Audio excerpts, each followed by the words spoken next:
Hi everyone, my name is Jasmine.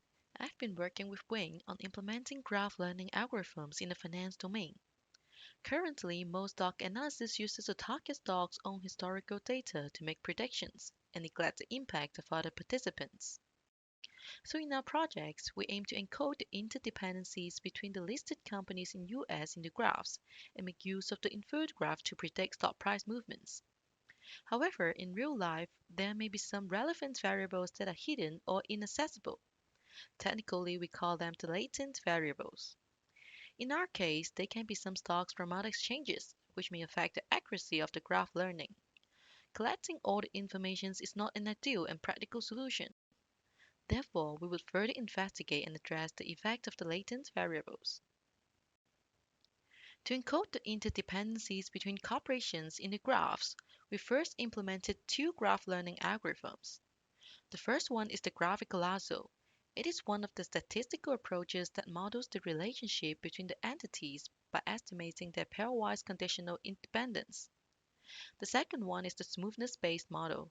It tries to learn a smooth graph where signal variation on the graph can be as small as possible. However, the above two algos don't take latent variables into considerations. To recognize the presence of the hidden variables and capture the correlations due to them, we implemented the third model, so-called the latent variable graphical lasso. So we trained the above algo with data of stocks listed in the two main US exchanges and proposed two methods to evaluate the models, namely the inter-industry clustering and price movement predictions. For inter-industry clustering, we visualize the graphs learned by the models, and we expect nodes from the same industry should approximately form cluster with each other, as stock price from the same industry often move in a similar way. We can see in the figures, for both graphical lasso and smoothness model, there are generally clear clusters for each industry as labeled. Looking further into the graph, it is interesting to see that, for example, red dots and pink dots significantly overlapped in both graphs, while they represent the industry of software publisher and custom computer programming. It is intuitive that these two industries are closely related to each other due to their related business natures. Similarly, we can see that gray dots, green dots, and olive dots are also notably overlapped and connected. This could be again explained by the similar company nature and therefore similar price movement. In short, we can see that the first two graph algos are learning quite reasonably. Then, we also try to measure our model performance quantitatively. We consider that if one of the node values, that is the price movement of a stock, is hidden, how well can the model find out that value? To measure such performance, we use the following three metrics: max AE, mean AE, and accuracy. We also propose two baselines. One is taking the mean of a stock's historical price movements as the predictions of today, and the other is looking at today and take the mean of all the other stocks' price movements as the prediction. The testing results are summarized in the table here. Compared to the two baselines, mean AE decreases by over 20% and accuracy increases up to near 0.76 for both models. The results are encouraging and show that the graph learning models we built can improve price movement predictions more accurately than simple statistical method.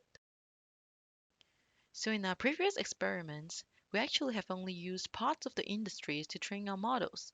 This brings us to a question.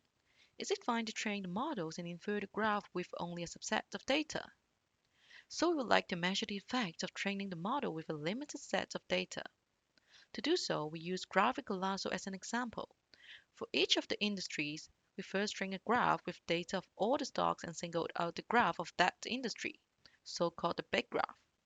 At the same time, we train another graph with data of only the stocks from that industry, known as our small graph. The table here summarizes the max AE and price movement prediction performance of the two graphs. We can see that 7 out of 10 industries have a higher max AE. That means they perform worse in small graph than in big graph. This implies that for most of the cases, using a subset of data cannot reveal the situation of the markets roughly and therefore predict the stock price movement less accurately. In short, latent problems do exist and those hidden components needed to be handled. To do so, we employ latent variable graphical lasso introduced earlier. So now let's move on to see how the new latent model performs. In this table, we compare the price movement prediction performance of the new latent model with that of the old lasso model. On the other hand, we generated another big graph with only the strongest 50% of node plotted. That means only more assured links are shown, so that the graph now reveals a more rigorous and in-depth view of the network.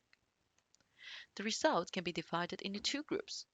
Group 1 are those industries that show a more significant percentage decrease in max AE, including industries 2, 6, 8, and 9.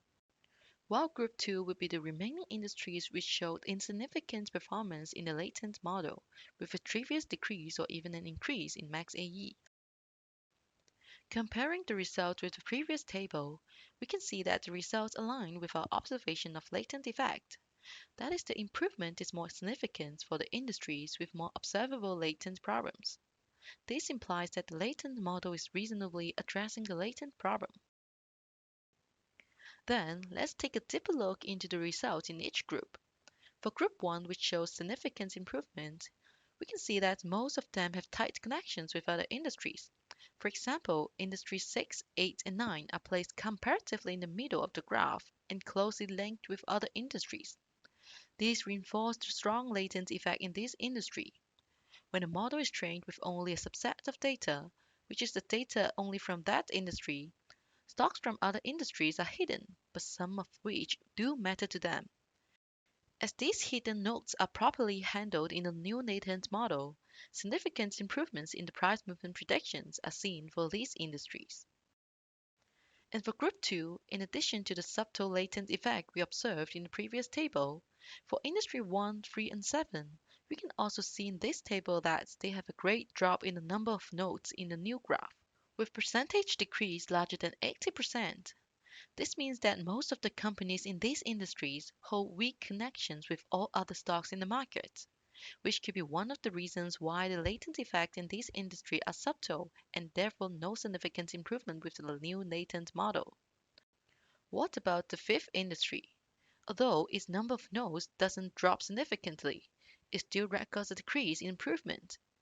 We can see that from the graph that the nodes from the fifth industry are periphery, which means they have no strong connections with other industries and therefore less likely to be affected by the hidden nodes, and therefore no improvements with the new latent model. To sum up, we have first implemented two graph learning models and proposed two evaluation metrics, which is the inter-industry clustering and price movement predictions. The models are performing fairly well from our evaluation. However, we discovered that they may not be able to handle the effect of latent variables, so we employed a more advanced model to address the latent problem.